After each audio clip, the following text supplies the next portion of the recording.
Du film qui est avec nous à Marseille et qui va venir nous rejoindre, s'il vous plaît.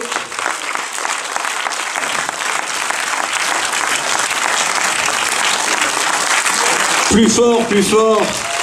Il le mérite.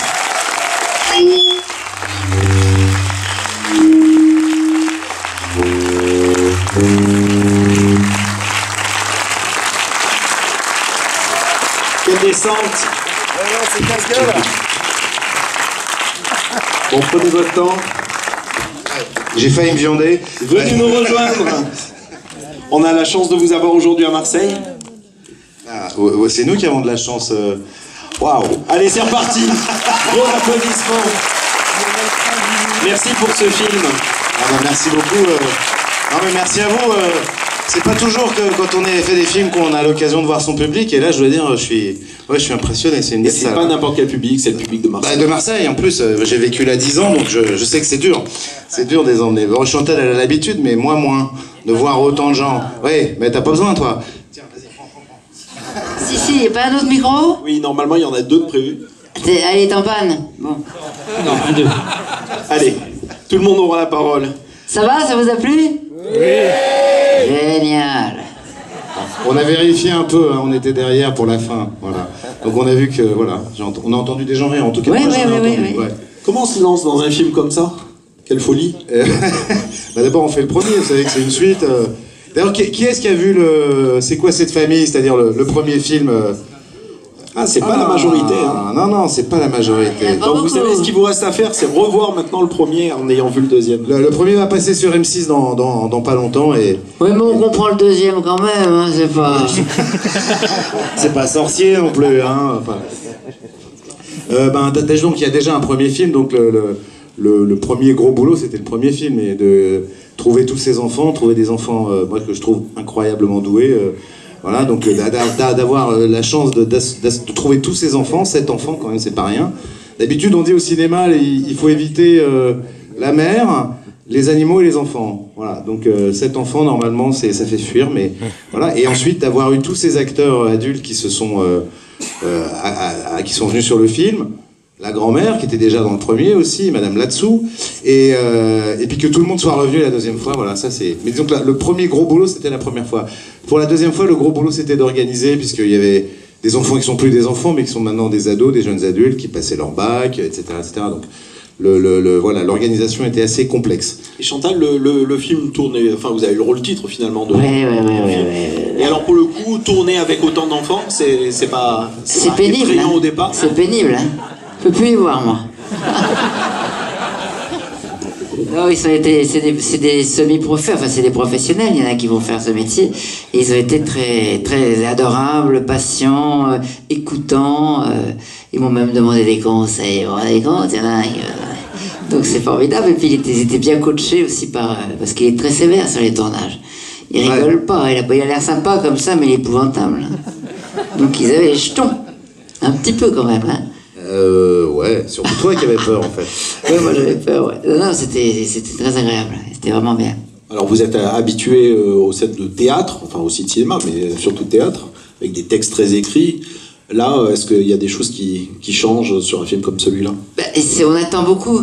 Alors que la scène, on fait 1h30, clac, c'est plié, on se casse, on va se coucher. Mais là, le cinéma, c'est beaucoup plus long, puis on a le résultat tout de suite au théâtre. On sait si ça a marché, on sait si les gens sont heureux ou pas. Tandis que le cinéma, c'est une équipe, c'est le film du metteur en scène, c'est le film du chef-op, c'est le film du son, c'est une équipe énorme. Donc nous, on est des accessoires un petit peu sur les films. Oh, vous êtes le centre. Non, on est un accessoire, non. Et donc voilà, c'est différent. C'est pas le même vécu en fait. Oui, mais après, on est content parce qu'on a imprimé sur un écran. Comme ça, mes petits-enfants pourront voir quand je serai morte. Et c'est vrai que nous on doit prendre nos décisions et puis le public c'est un an après. Ah ouais. Alors que toi c'est tout de suite, voilà. C'est vrai. Puis après ça sort pas tout de suite, quoi. Ça sort 1 an et demi, voire 2 ans, voire pas. Voire pas, voilà. Mais là on va sortir, le c'est tout. C'est tout et il va falloir en parler. Une dernière question avant que la parole ne soit donnée à la salle. C'était effectivement un film très écrit. Alors c'est plutôt facile quand c'est juste peu d'acteurs. Mais là, pour le coup, ça part dans tous les sens. Ouais, oui, c'est très écrit, mais il y avait un énorme avantage, c'est que je les connaissais tous. Hein, je connaissais les personnages, j'avais tourné avec tous, donc c'est... Voilà, écrire pour Chantal quand on a déjà tourné avec elle, ben voilà, on a la musique dans la tête, on sait comment, voilà, on sait comment ça fonctionne. Après, on n'est jamais à l'abri que les autres aient des meilleures idées que soi-même. Donc moi, quand je tourne, voilà, Chantal, je dis, bah, moi j'arrêterai de tourner quand tu arrêteras de jouer. Hein, et donc si elle en rajoute et tout ça, je prends tout moi. Et elle en rajoute alors ? Oui, ça arrive, mais en même temps, la comédie, c'est quand même assez précis. Donc Chantal, elle connaît bien, quoi. Elle fait de la scène. Donc voilà, elle fait pas n'importe quoi sur le tournage. Il est très ouvert. C'est-à-dire qu'il écoute, mais il sait ce qu'il veut en même temps. Donc ça, c'est agréable aussi. Savoir un metteur en scène qui sait ce qu'il veut, où il veut aller. On lui propose des choses, mais il dit oui, il dit non, mais il sait ce qu'il veut. Et puis j'arrête de parler de toi parce que ça va... Ouais, ça emmerde tout le monde. Sauf si vous lui posez la question. En tout cas, la parole est à vous maintenant. Il y a 2 micros qui sont dans la salle. Un seul, d'accord ? Puisqu'il y en a un qui est tombé en panne, vous avez compris. Allez, qui pose la première question ? Là. Oui, bonsoir à toute l'équipe. La question que tout le monde se pose, c'est est-ce que ce sont des vrais sauts dans la mer ? Mais absolument, et d'ailleurs... C'est une vraie dame toute nue et c'est des vrais sauts dans la mer. Et d'ailleurs, est-ce que Loulou est là ? Je suis là, Gabi. Bah voilà, Loulou, Lionel Franc dit Loulou, champion du monde, champion du monde de saut de tête, qui a coaché tout le monde et qui va vous le confirmer, et qui va battre son prochain record du monde dans 2 jours. Champion du monde, Loulou.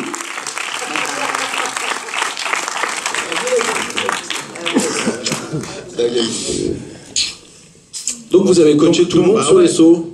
Donc Loulou va vous confirmer, voilà. Alors oui, il y a une petite complexité en fait dans les sauts parce qu'il faut faire sauter 7 gamins en même temps avec des tailles différentes, des âges différents et 7 adultes en même temps avec des peurs très très différentes. Donc on a rencontré des petits soucis, mais on a fait les petites répétitions à Paris en piscine en amont et puis après la magie du cinéma a envoyé ce qu'il fallait pour que... D'ailleurs, c'est rudement bien filmé, quoi. Merci. Ah, non, mais je suis tombé sur le cul, quoi. Vraiment, super. Merci.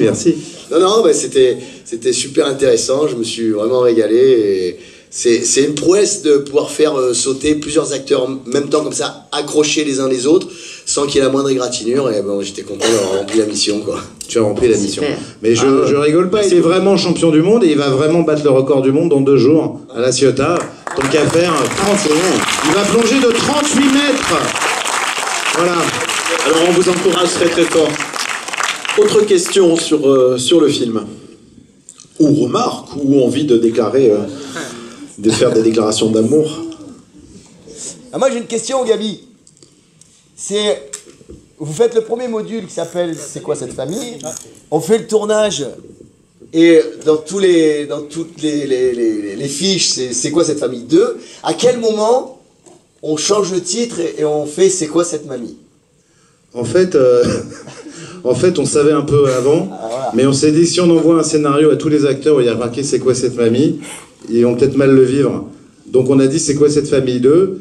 Et puis après, on a sorti le titre en se disant bah nos acteurs sont délicieux, mais parfois l'ego peut arriver. Donc on s'est dit, si on met C'est quoi cette mamie, ça veut dire ce que ça veut dire. C'est-à-dire, c'est elle le centre. Donc voilà. On s'est dit, on prend pas le risque qu'il y en ait un qui prenne les boules. Et donc voilà, on l'a appelé comme ça le temps du tournage. Et on a caché le titre même à Chantal. Mais on savait... J'étais pas très content parce que je vois pas mais finalement, je le vis très bien. C'est mieux. Bah oui. Je vais vous raconter ma rencontre avec Chantal là-dessous.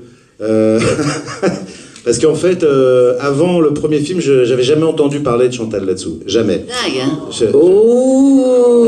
Ça va. Mais je me suis rattrapé depuis quand même. C'est quand même son premier rôle. C'est vrai.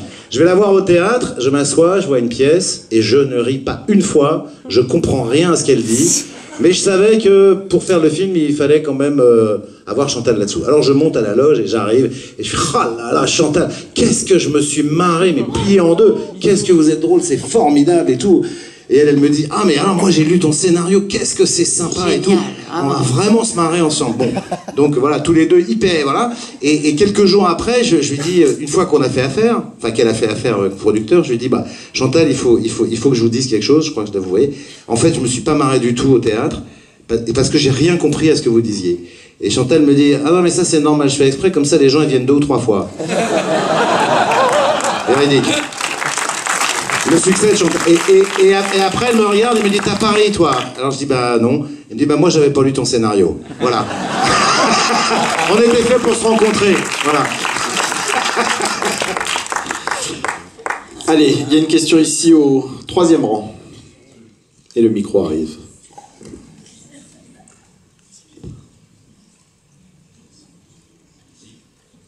Bonsoir. Alors moi j'avais bien aimé déjà le premier film, Gabriel. Bravo. Donc là j'aimerais continuer sur le thème. Chantal là-dessous, vous l'avez plus encore exploité là. Donc je ne sais pas si elle l'a senti comme ça, mais... Un petit peu, oui. Oui. J'ai fait exploiter. Voilà.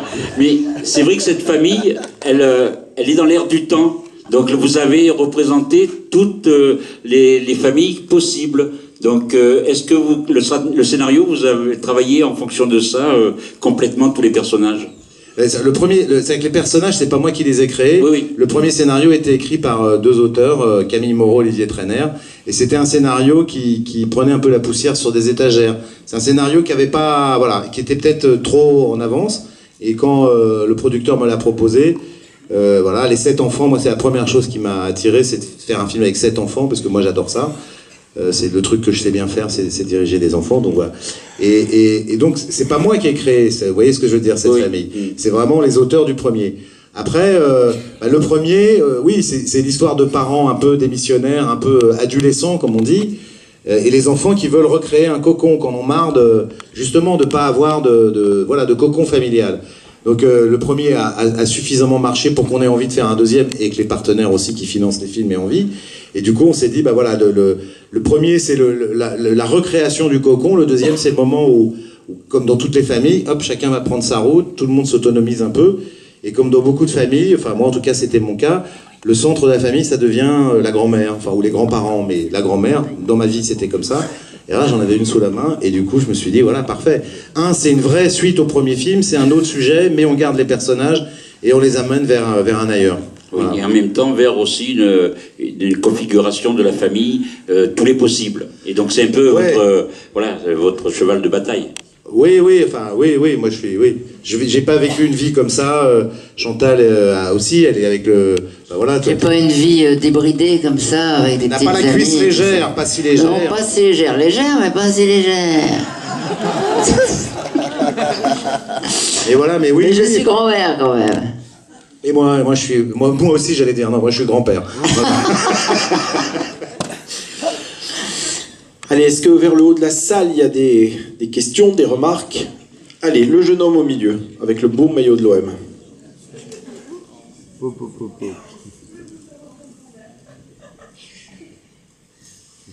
Elle a quel âge, la grand-mère? Ça peut te foutre.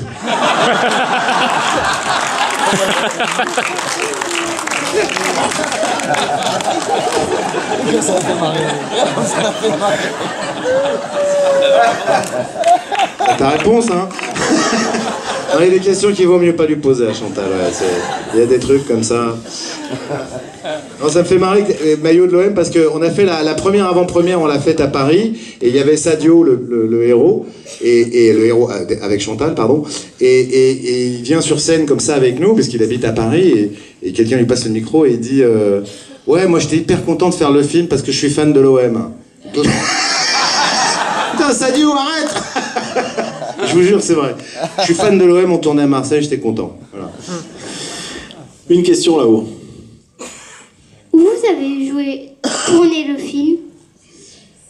Et alors la maison, elle est à Marseille. Elle est dans au chemin des Alpilles, au-dessus de la place du Prophète. Vous l'avez reconnu? Oui. Ouais. Et ouais, c'est une grande maison, elle est pas du tout comme ça, on l'a repeint, tout ça, le décor, c'est pas comme ça dedans, c'est nous qui avons fait le décor. Les falaises, je pense que vous avez tous reconnu. Et à Cassis, chez Loulou, Lionel Franc, dit Loulou, champion du monde, bravo. Champion du monde, bravo! Et qui dans 2 jours va battre son record. Et la plage, c'est à La Seine-sur-Mer. Voilà. Et donc avec toutes ces villes, on a inventé un mot de ville, Carniole-sur-Mer, parce qu'on voilà. La gare, c'est la gare de Cassis. Voilà. Ah, on l'avait reconnu. Ouais. On voulait tourner à la gare de La Ciotat. Ceux qui connaissent l'histoire du cinéma savent que c'est un des premiers plans jamais tournés.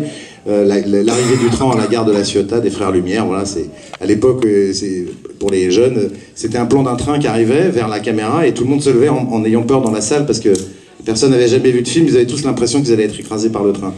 Mais vraiment. Et bon, bah voilà, la gare de la J'y étais d'ailleurs. oui. C'est moi qui tournais la manivelle en chantant Sambremeuse. Mais voilà, mais la gare de la Ciotat était en travaux, donc on a tourné à Cassis. Voilà. Une question là-haut. Oui, ma question est quelque peu anecdotique. Le premier plan, ou un des premiers plans du film, insiste sur la sortie des enfants du lycée Henri Bergson. Est-ce qu'il y a une sorte de symbole pour indiquer que le film sera une comédie, étant donné que Bergson avait écrit Le Rire? Alors, je crois qu'il ne le sait pas, lui. Tu sais ça, que personne n'avait écrit. C'est un pur hasard, en fait. Elle m'a démasqué, monsieur. Merci, parce que... En fait, c'est le lycée où on avait tourné dans le premier film, que j'avais choisi pour... je trouvais que j'en avais... Je trouve dans les films d'ados, souvent les lycées parisiens, c'est des vieux bâtiments, etc., etc. Et je voulais que ça soit un lycée plus normal, donc enfin plus, disons, standard, qui soit moins le lycée Henri IV et les trucs sublimes. Hein. Donc voilà, on avait choisi un lycée un peu plus impersonnel, et celui-là, c'est voilà. Donc oui. Mais merci. La prochaine fois, je dirais, vous avez vu que quand même c'est un film intello. J'attaque avec Henri Bergson. Ceux qui savent pas que c'est une comédie, c'est qu'ils ont rien lu. Autre question. Est-ce que vous allez faire C'est quoi cette mamie 2? C'est quoi cette famille 3? Ou c'est quoi ce bazar 1? Attendez, c'est quoi la question? Qu'est-ce qu'on va faire? C'est quoi cette mamie 2? Bien sûr. Ah. Si tu en as parlé déjà, tu réfléchis. T'as la bonne idée.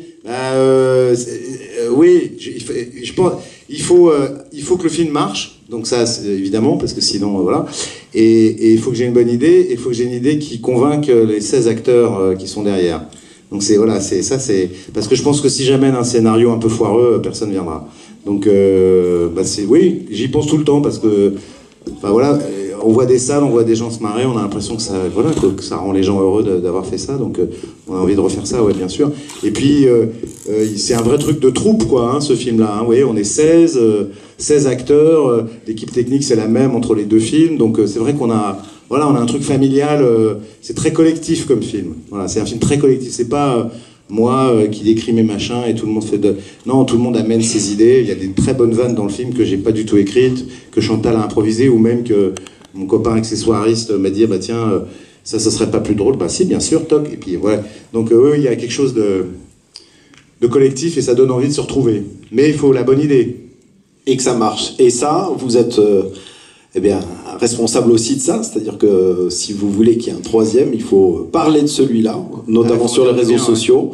Le film sort le 7 août sur les écrans en France, et c'est entre autres grâce à vous et à ce genre d'avant-première que le film marchera, donc c'est absolument important. Encore une ou deux questions avant qu'on les libère? Allez, un jeune homme.